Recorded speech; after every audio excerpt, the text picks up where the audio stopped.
We have been studying verses 8, 9 and 10 of the text which has been named Sri Aurobindo Upanishad, and we have so far been resting more on the translation. We went through verse 8 in particular on several levels, and in verse 8 Sri Aurobindo gives us the analogy of the sun in three images. The first image is the reflection of the sun, which is one in calm waters but multiple in restless water. The second image is the light of the sun shining out, filling the solar world with its force as if running. The third image, the flaming disk of the sun is not itself the sun, but only the material form of the sunness of the sun to our knowledge. The sun itself is beyond that form. In all three images, the emphasis of his description has been the reality of things. The sunness, which is beyond form, is real. The form in which it is expressed, manifested, is also real. The light that is as if running out from the sun is also real. Its reflection is also real. Nowhere is it a dream, nowhere is it unreality, nowhere it is false shining. It is always real. The real light of a reality. And then the same verse continues with, similarly, here, the world Brahman is the true light of the divine, not a dream, nor illusory, nor a false shining. The similarly now links the two halves of verse 8, and last time we dwelt on this second half where he gives us 4 glimpses of the divine. It is the real light of the reality, not the divine in himself, but still he himself only. And in the 4 glimpses of the divine, this is the supreme Maya, the first glimpse. Second, rising above. This is the greatness of the yoga of the mysterious Lord of Yoga, Sri Krishna. Third step, rising still higher. This is his blissful leela with his consciousness force. And still above that, at the highest, this is the inconceivable working of the Supreme. In these 4 are glimpses of the divine as we ascend.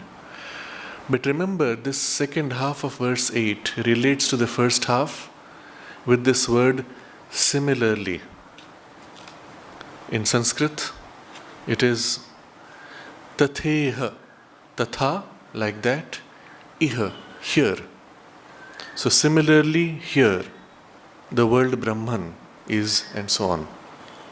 Now we would have stopped with an understanding that the world Brahman is also light, true light of the divine, not a dream nor illusory. And then we could have seen these 4 glimpses of the divine as merely an adoration of the Lord. But in fact, there is a deeper sense in these 4 glimpses. They also follow upon this word similarly. They are in a sense an analogy, they are in a sense the truth behind the analogy of the sun. So you will recall, we saw 3 analogies of the sun. The first dwelling on the reflection in multiple waters. The second, the light emerging from the sun. And third, the form of the sun manifest out of his essential sunness, which is formless. And you will find each of these four glimpses of the divine are in fact the origin of these images. The fourth of the glimpse is the sunness itself, the supreme. So we'll look at them now from this perspective of how they relate to the analogies of the sun. The first glimpse of the Lord here is, this is the supreme Maya. In Sanskrit,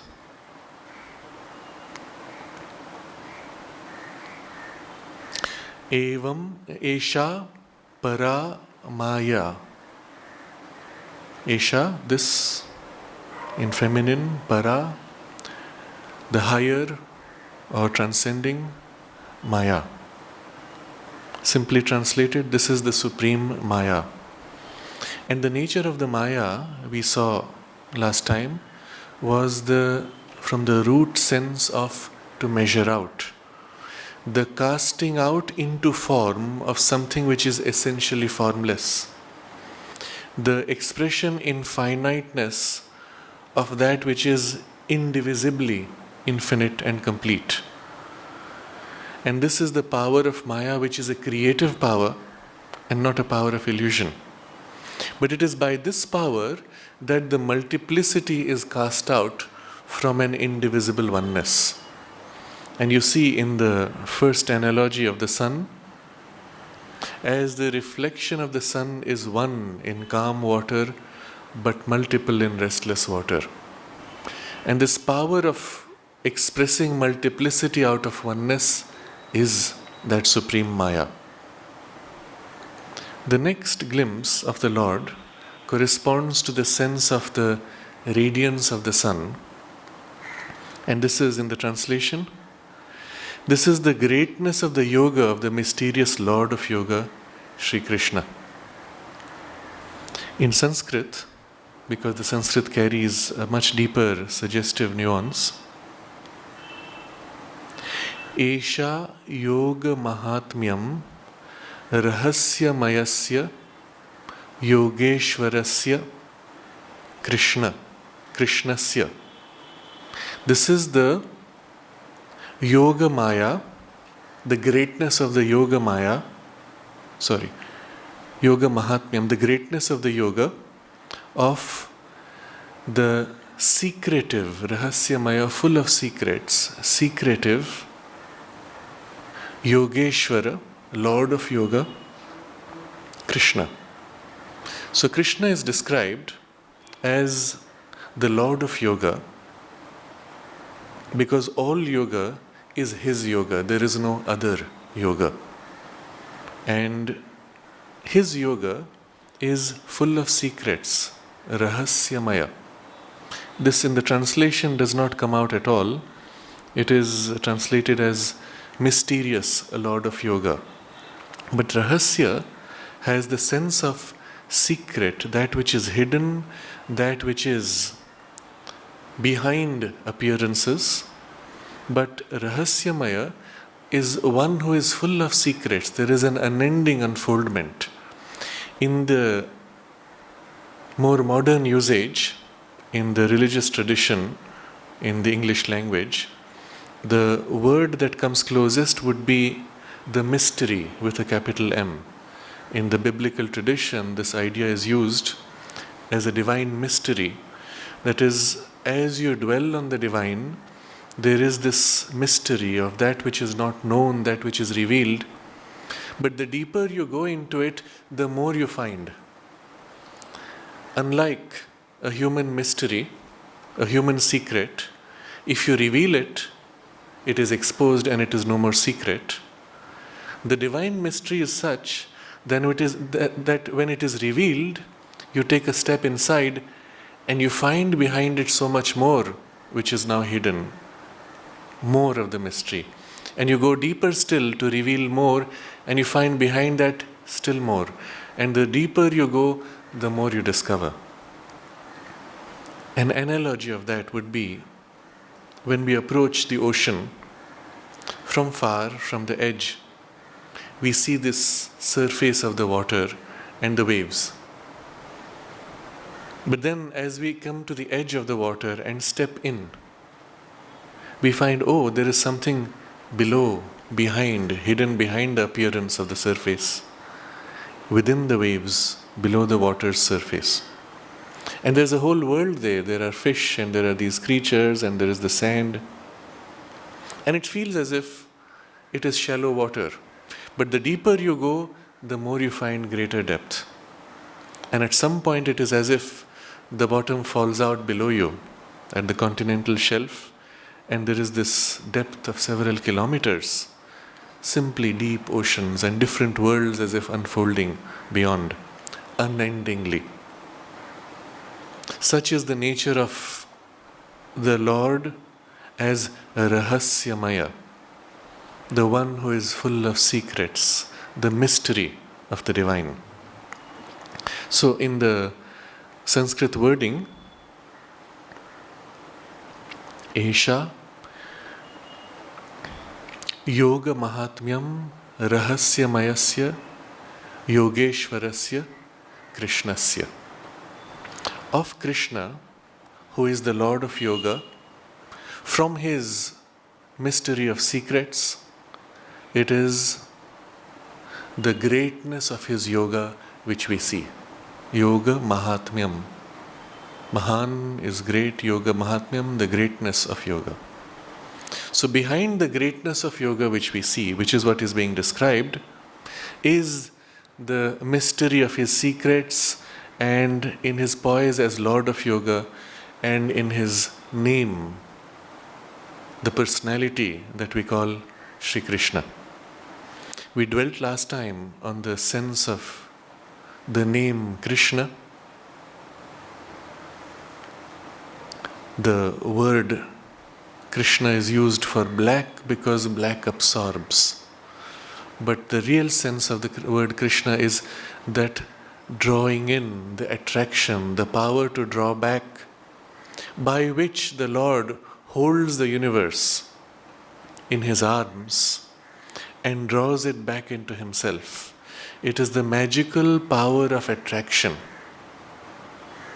We may say by extension, it is the divine love by which the creation is sustained and drawn back into himself.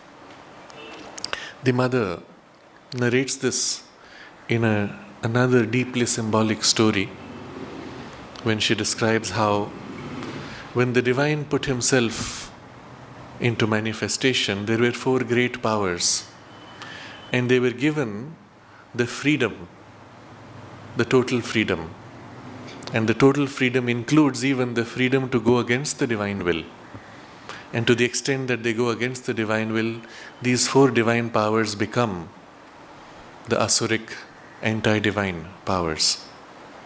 But then, the divine has to correct for this so-called error, and so he releases a second movement in the manifestation, which is the hierarchy of the gods. Unlike the first movement of manifestation, which is utterly free, the gods are not. They are always held in check by the divine will, and they always manifest the divine intent. But, Mother says, it is in this that the divine puts out the divine love to draw back the universe into himself. When the first movement of release extended that release, that manifestation into complete self-loss, into inconscience, the second movement is one of drawing back into his oneness by his power of love. And that power is magnetic. It is the power of attraction. You will recall in Savitri these words, magnetic is her touch. This is from the mother. Magnetic is the touch, is her touch. And in Savitri, the magnet of our difficult ascent. But that is that power of akarshana, pulling back, drawing in, attraction, which is the root sense of the name Krishna. And Sri Krishna, because it is the highest personality. Sri representing that highest. But that being the source of it, he is also Yogeshwara, Lord of Yoga, because all yoga originates in his yoga. All yoga is his yoga. When we concentrate to become aware of ourselves, that movement of consciousness turning upon itself, consciousness concentrating on consciousness, is yoga. In its culmination, it leads to consciousness identifying with essential consciousness. And in that oneness, we say the yoga is complete. But yoga itself is this power of consciousness turning upon itself, becoming self-aware. The moment our mind, instead of being lost in world's attraction and activity mechanically, the moment the mind steps back and asks, who am I? What am I doing? What do I wish to do truly? It turns upon itself to know itself. And that is yoga. But the first step of the most superficial part of the movement of yoga. But the entire cosmos is as if formed out of this process of yoga, when the divine becomes aware of himself and wishes to know himself, chooses to know himself as infinite potential, infinite possibility, and moves into manifestation. And each of these infinite possibilities of infinite quality is as if released by that concentration into an exclusivity of experience. And all the exclusivities of experience pour out of him from his oneness and spread out like the rays of the sun. And you will recall in the translation, it is as if running. So as the light of the sun shines, filling the solar world with its force, as if running. But this is exactly the movement of his self-awareness, dwelling upon himself as Lord of Yoga, drawing out from himself all possibilities and becoming his world. There is no other world. It is only himself, his awareness of himself. But there is this movement of spreading out as if running, but it is not running. It is all taking place in his oneness. But to the phenomenal experience, it is as if spreading out into infinite multiplicity. So this is the sense of the Lord of Yoga, the means by which he draws out this movement of manifestation is yoga. But he is also the Lord of his mystery. In that movement of self-revelation, the more he reveals himself, the more we discover behind the secrets which are further waiting to be revealed. It's like the scientist. At first his world was so simple. Oh, there are all these objects, there are these material forms, and then there are some forces, and they pull and push, and everything happens mechanically, like a clockwork. And science was so simple. And then as the scientist goes a little behind the appearances, he discovers that everything seems to fall back into a chaos of possibilities, probability waves. There is no solid particle. The particle is a wave, and a wave is a particle. Forces are forms, and forms are forces. And everything lapses into some kind of a chaotic movement in which the very simple appearance of the world breaks down. And the scientist cannot understand beyond a point. So time breaks down, space breaks down, and yet things happen, and it goes beyond the range of the mind's rationality. And still, if he were to cross a step further, he would find an entire world of the subtler powers and the secrets that nature hides behind even this quantum world, which is itself a very superficial part of the reality. Sri Aurobindo describes 7 layers of the material world alone, of which science has barely scratched the second and third layers.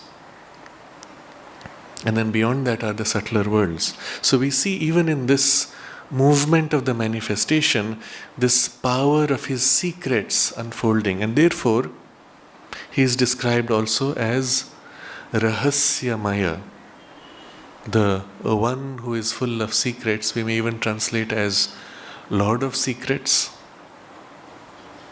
But it is the mystery of his manifestation. And of all this, Krishna, who is Lord of Yoga and the keeper, the secretive, mysterious one, of him it is the greatness of his yoga, Yoga Mahatmyam, that we see here. Esha, this is the Yoga Mahatmyam of such a Lord. So in the translation, where quite a bit is lost, this is the greatness of the yoga of the mysterious Lord of Yoga, Sri Krishna. So this world as we experience it, first we saw is the supreme Maya, and then now a step further it is the greatness of the yoga. And what is that greatness? Precisely this power to draw out and release. And remember last time we read from Sri Aurobindo's Secret of the Veda, where he describes Surya, the root sound of which is this movement of releasing, manifesting, pouring out. So this is the second perspective, vision of the divine. The third vision of the divine is, in the translation, this is his blissful leela with his consciousness force. And this corresponds to the image of the luster of the sun, the flaming disk of the sun, which is not the sun itself, but the material form of the sunness of the sun. And the sunness is expressed in the fourth glimpse of the divine. This is the inconceivable working of the Supreme. But we'll look first at the third. This is his blissful leela with his consciousness force. In the Sanskrit, the passage goes like this. Esha, this is Chit Shaktya of the consciousness force, Anandamayi, full of bliss, leela, the divine play. So this world is the divine play of the blissful consciousness force. In the translation, the sense is slightly lost when the word with comes. This is his blissful leela with his consciousness force. But in the Sanskrit, that does not come. It simply says that this is his consciousness force which is blissful and playing out. So the sense here, you notice, it has three attributes, if we may use that word: consciousness, force, and bliss. Chit, Shakti, and Ananda. So, Esha Chit Shaktya, of the nature of consciousness force, Anandamayi, full of bliss, Leela, the play. Leela, we dwelt on last time, on the sense of this play of relativities drawing out from the absolute, but it is a blissful play. In its origin, the play itself emerges out of the divine bliss, because in his bliss of self-awareness, the divine chooses to experience the full range of possibilities of his bliss, of his relationship with himself, which is blissful, and the full range of those relationships is explored, and it is that exploration which draws out in its concentration of yoga the movement of manifestation. And therefore we say, it is the Lord dwelling on his bliss which is the cause of the manifestation of the world. But the means of the manifestation is the Chit Shakti, the force of consciousness dwelling on itself, which is the essence of the power of his yoga. So this is at a level which goes deeper, where we describe how the movement of manifestation takes place. And that movement takes place when the unknowable chooses to know himself as this blissful conscious existence, Sat Chit Ananda. In the way it is formulated in philosophy, we start with the unknown, the unknowable Brahman, because that is beyond a description we cannot even attempt to describe. Cannot be known by us, but he can know himself. And when he chooses to know himself, he knows himself first as sheer existence, Sat, truth. But that existence is utterly aware of himself. His existence, in fact, is his awareness, which is simply his power to know himself. But that existence, which is awareness, is the bliss of his self-awareness. And so, Satchidananda, you cannot distinguish between the existence of his awareness, the consciousness of his awareness, and the bliss of his existence and awareness. It is Satchidananda, a single movement of his dwelling on himself when he chooses to know himself in blissful conscious existence. That is all he knows himself to be in the very first movement of his knowing.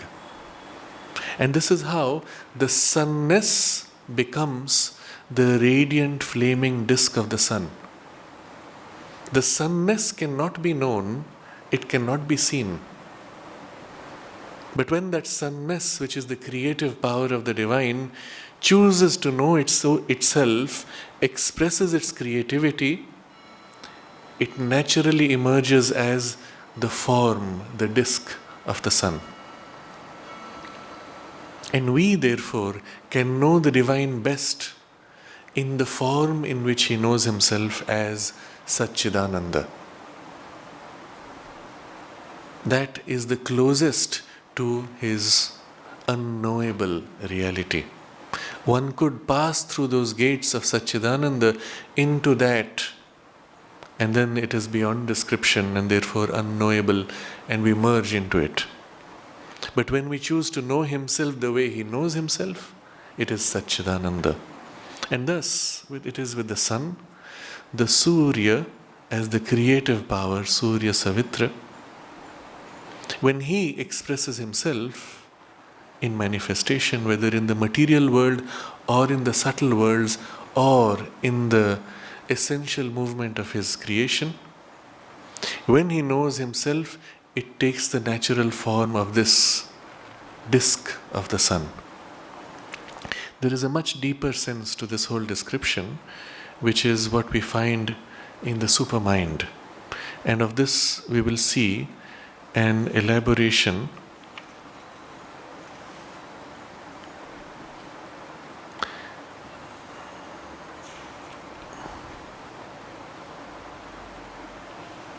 It does not come in this text. It is from another text where Sri Aurobindo describes a distinction between the sun or the consciousness when we enter the supramental consciousness, to be in the sun as the center of the sun. Remember, the sun represents here the supramental consciousness. To be in the center of the sun, to move from the center in the body of the sun, where you are no more in the center, is a different experience. But still you are the whole truth. And then to stand on the edge of the sun, on the surface, where that oneness of the sun breaks out into the infinity of the rays. And then from there to move to be one with the rays, and then the rays to reflect. These all represent degrees from the highest essential supermind, moving into manifestation of multiplicity, although still one, and from there breaking out into the overmental consciousness, where the multiplicity predominates, and then from there moving into the intuitive consciousness where it fragments into a finite ray, and from there reflecting in the domain of the mind where it is no more the truth but reflection and a representation of the truth. So this is the deep sense of the relationship of the sun all the way down to its reflection in our mind. But within the domain of the sun, which is the supramental consciousness, a distinction is made between being seated at the center where there is only oneness and all multiplicity is at best phenomenally felt, to shifting in the body of the sun out of the center where we take already the emphasis of an aspect in the oneness, but oneness never lost, you are still the very substance of truth. Then taking a poise on the edge where there is the release, and that is the overmind, the shield, the cover behind which the body of the sun is hidden. And then moving from there into the ray where already the finiteness is expressed as intuitive consciousness, then reflecting in mental consciousness. So this description, we will in fact come to this in the next Friday's class in the text that we are reading in the supramental manifestation. But here when we discuss the form of the sun and the flaming disk as the form of the sun, we must keep in mind also this deeper sense. The divine knowing himself becomes naturally then expressed as form. His creative power of supermind appears now as form, out of which the further manifestation flows out. And this is captured in the description, Esha Chit Shaktya of the consciousness force, Anandamayi, full of bliss, leela, the play. By the power of Chit Shakti and the Ananda, there is the play of relativities which is released. And so the flaming disk of the sun is expressed, and the play begins with that expression. But the sun is not in itself the disk. The sunness of the sun is behind. The disk only manifests the sun. What is this sunness? In the translation, this is the inconceivable working of the Supreme. But in Sanskrit, it goes a little deeper.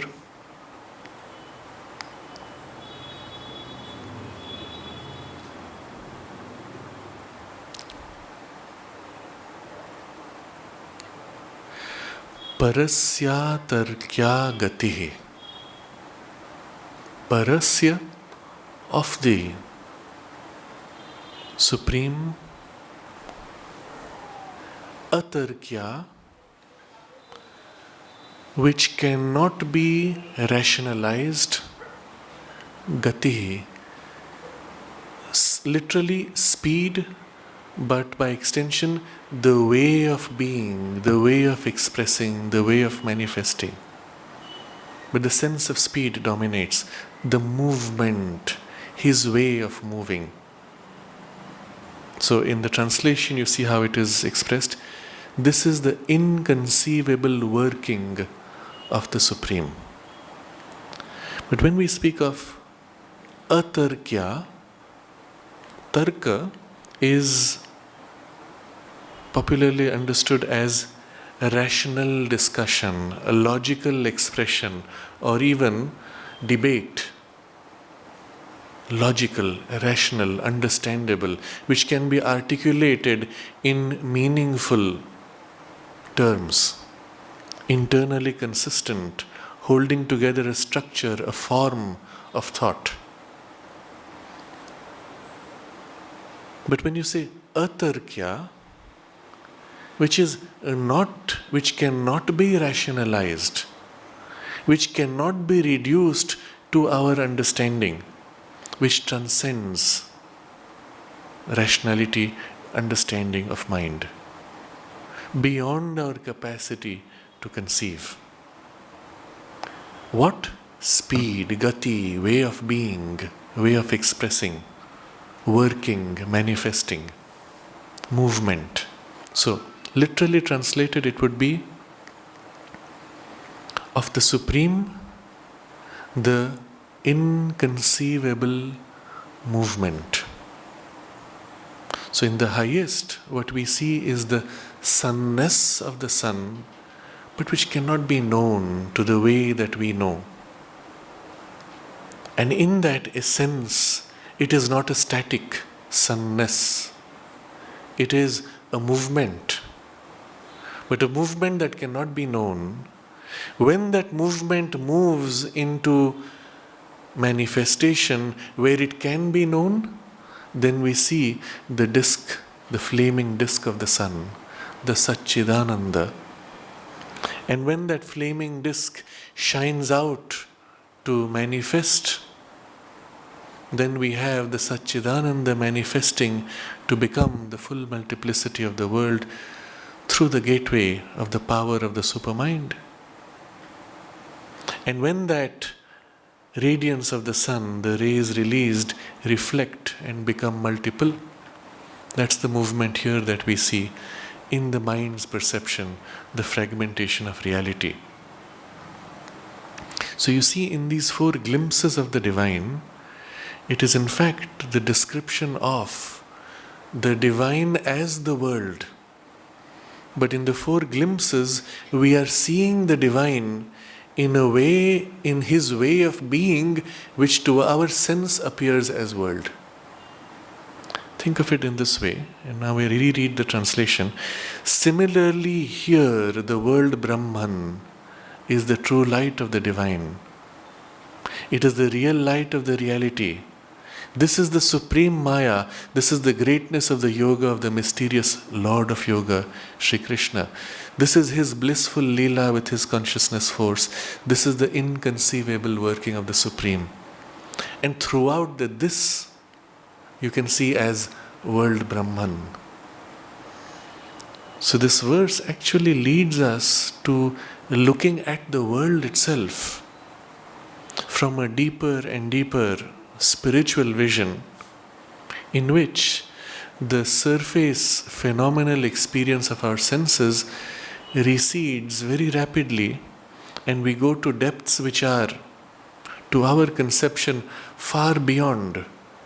But the point he makes here is, they are not out there somewhere, they are this world Brahman. But we see only its most material externality. All of these realities are this, they are not another. They are the divine himself. When you touch the substance of matter, it is the body of God that you touch. It is not, as he says here, not the divine in himself, but he himself only. So a distinction is made between the divine in himself and the divine himself, but not in himself. And the difference is simply this, that the divine in himself is when the divine knows himself as divine. But all the rest is also divine, but the divine knowing himself not as his essential oneness, but in self-loss, but still divine. There is another important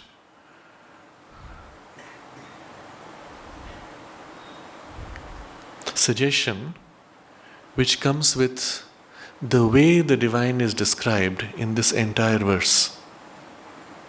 So the text goes in the earlier portion of the same verse. In the same way, when we read this translation, similarly here the world Brahman is true light of the divine, not a dream. In the text it is Tatheha Jagad Brahma Satya Prakasho Bhagavatah. Bhagavata, of the divine. But the divine is described here as Bhagavatah, Bhagavan, of Bhagavan. Again later in the same sentence, he says, Na swayam Bhagavan tathapi swayameva saha. Not the divine in himself, but still he himself only. And the word used to describe Bhagavan is, to describe the divine is Bhagavan. Not Bhagavan in himself, and yet himself only. This is literally the translation. Not Bhagavan in himself. And who is this Bhagavan? The word used to describe the divine conveys a very special and a very powerful sense which fills the entire verse. When you replace it by just divine, that sense is lost. Bhagavan, Sri Aurobindo explains in The Secret of the Veda, the word Bhagavan emerges from Bhaga. And there's a whole chapter titled Bhaga Savitri, the enjoyer. We will read a portion from there. But Bhaga literally is the divine representing Ananda as the creative enjoyment, the divine enjoying himself in his Ananda. If we had to make a literal translation of Bhagavan, it would be divine as the enjoyer of his Ananda. So in the whole verse 8, wherever this Bhagavatah of the name of Bhagavan, or simply Bhagavan himself, the word comes, it is to remind us of the divine as the enjoyer of his bliss. And now when we read the English translation, think of the word divine as divine, the enjoyer of his bliss, and suddenly a new dimension opens up. So I read the text again. Similarly, here the world Brahman, here meaning all this, literally what we are in, what we are touching, seeing, feeling, this world. Similarly, here the world Brahman is the true light of the divine who is enjoyer of his bliss. Not a dream, nor illusory, nor a false shining. It is the real light of the reality, not the divine as enjoyer of his bliss in himself, but still he himself only. This, and now we look at the whole world and we say, this is the supreme Maya. This is the greatness of the yoga of the mysterious Lord of Yoga, Sri Krishna. This is his blissful leela with his consciousness force. This, the inconceivable working of the Supreme, unknowable.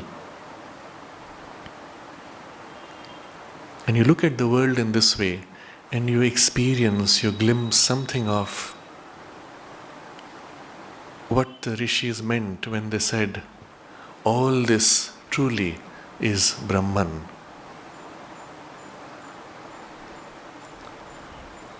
The next verse, verse 9, I quickly read it, we will dwell on it a little later. All this is phenomenally true, but false in reality to the perception of the mind.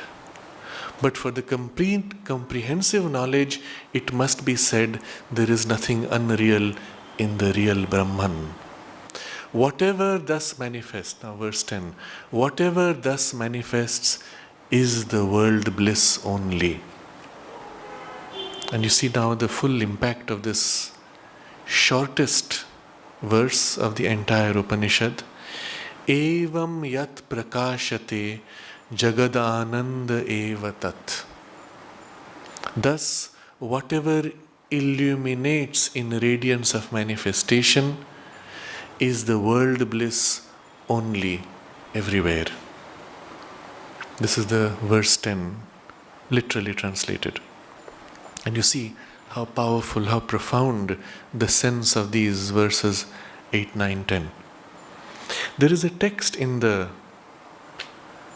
Secret of the Veda, in that chapter called Bhaga Savitri, the enjoyer, where you will find exactly this description, but stated in the symbolism of the Veda. And when we read it now, we will have a deeper sense of how much it carries. This is on page 289 of the SABCL volumes from the Secret of the Veda. I'll read the full text first. There is a bit of elaboration, some technical terms, but we'll just try to get the general sense of it. Surya Savitri is the creator, capital C. According to the truth of things, in the terms of the rhythm, the form of truth, literally. According to the truth of things in the terms of the rhythm, the worlds are brought forth from the divine consciousness, from Aditi, goddess of infinite being, mother of the gods, the indivisible consciousness, the light that cannot be impaired, imaged by the mystic cow that cannot be slain. In that creation, Varuna and Mitra, Aryaman and Bhaga are four effective puissances, capital P. They are conscious divine powers or aspects of the divine himself. They are four effective puissances.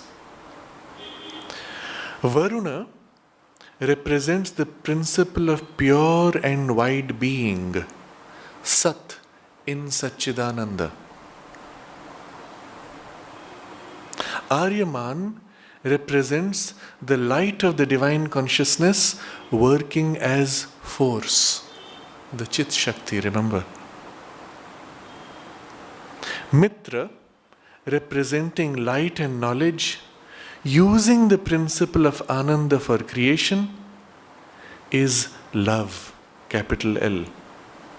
Love maintaining the law of harmony. Bhaga represents Ananda as the creative enjoyment.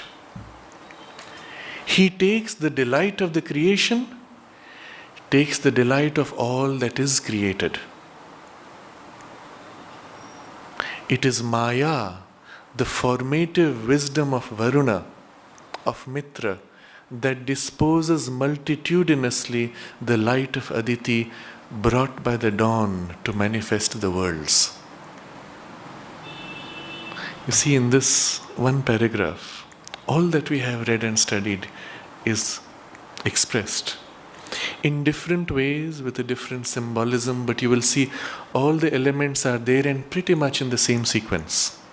The last of them is this Maya, the formative wisdom of Varuna, of Mitra, that disposes multitudinously the light of Aditi, brought by the dawn to manifest the worlds. Dawn here, capital D, is Usha. But Aditi, if we look at that as the divine consciousness, of which the consciousness force is the power to manifest, the light of the divine consciousness is disposed multitudinously. That appearance of multiplicity takes place by Maya, which is described as the formative wisdom of Varuna, of Mitra. Now remember, Varuna is described here as the principle of pure and wide being, Sat in Satchidananda. And Mitra is the light and knowledge, using the principle of Ananda for creation, is love maintaining the law of harmony. So Maya is described as the formative wisdom of Varuna, of Mitra, that disposes multitudinously the light of Aditi. So from the Sat and the power of Varuna, or the power of Mitra, the love which disposes and arranges in perfect harmony, this formative wisdom of Maya brings out the multiplicity. And you see, it is the last in the description, the last step. And in the first step, Surya Savitri is the creator, the sunness of the sun as the creative power. And according to the truth of things, the worlds are brought forth from the divine consciousness, from Aditi, goddess of infinite being, mother of the gods. And what is this infinite being is itself Varuna, representing the principle of pure and wide being, Sat in Satchidananda. From there, Aryaman represents the light of the divine consciousness working as force. And you see again the same sequence from the Sat, the consciousness force, and then Mitra holding and maintaining the law of harmony, using the principle of Ananda, but he is himself the love, but represents the light and the knowledge. And then Bhaga represents Ananda. The whole focus now is on the Ananda. Bhaga represents Ananda as the creative enjoyment. When the divine knows himself, he enjoys his self-knowing. And it is in that enjoyment of his bliss of self-knowing that the creative movement of manifestation grows and is released. But there are two aspects to that enjoyment. He takes the delight of the creation, takes the delight of all that is created. So that whole movement of self-expression to manifest is the first movement of the bliss of Bhaga. But the second movement is, in that manifestation, everything that exists is also an expression of delight, and itself is enjoying the delight in relation to the all, in the manifestation itself. And that enjoyment, that delight, Bhaga takes. So he takes the delight of the creation and takes the delight of all that is created. When in the soul, in the psychic being, there is this perception of the whole world as the playground for the play of the divine, for his growth as the divine himself, as child, growing to awaken to his own self-mastery. The delight of the psychic being is the delight that Bhaga enjoys in each one of us. That reflects in a very distorted way in the surface consciousness when we enjoy, although in a fragmented, limited, and in a dual experience where enjoyment is contrasted with its opposite. But still, the sense of enjoyment that permeates the human experience of life is also Bhaga enjoying himself in us. And so when we call upon the divine as Bhagavan, he is the divine enjoyer who enjoys not only his self-manifestation as the bliss of cosmos to manifest, but also he is the enjoyer in us. He is the enjoyer in things who partakes of the divine enjoyment. And now we go back to the very first verse of the Isha Upanishad. Ishvara is the Lord who possesses, and the purpose of his possession is his enjoyment. And the very first verse says, all this is for the habitation of the Lord, so that he may enjoy. But there is the rule of the divine life by which we may share in his enjoyment. Tena tyaktena bhunjita. By that renounced, thou shouldst enjoy. All of this now with the backdrop, you see how profound this verse 8 is. And in any such text which is Upanishadic or Vedic, each word conveys something extremely important. And the whole verse 8 is colored by the use of the word Bhagavan whenever the divine is referred to. This then is verse 8 which we complete. And the next verse, 9, briefly we will restate what is said here and dwell upon it next time. Verse 9 simply says that all this is true. There is nothing unreal. But when the mind sees this appearance in relation to the absolute reality, then the mind looks upon it as false. But actually, when we have the comprehensive knowledge, the supramental knowledge transcending mind, then we see there is nothing unreal in the reality of Brahman himself, because all this is Brahman. That's what verse 9 says. Unfortunately, in the translation, this is not brought out very clearly, but when we look at the Sanskrit text next time, it will stand out with great force. And then verse 10, which is the fulcrum of this whole Upanishad, the center point, Evam yat prakashate jagadananda evatat. In this way, whatever is manifested as illumination of the truth is the world bliss only. The word used is prakashate, radiating out into manifestation. And that sense is lost in the translation when we simply say whatever thus manifests. But the idea of the radiance of manifestation falls back to the images used in verse 8. And that's why I'm emphasizing this verse now. The world bliss manifested is this light of the radiance of truth, blissfully released and manifested as a blissful world. And throughout it is this sustained movement of bliss. The sunness is bliss. The disk of the sun is expression of bliss, form of bliss. The light of the sun's radiance is the light of his bliss.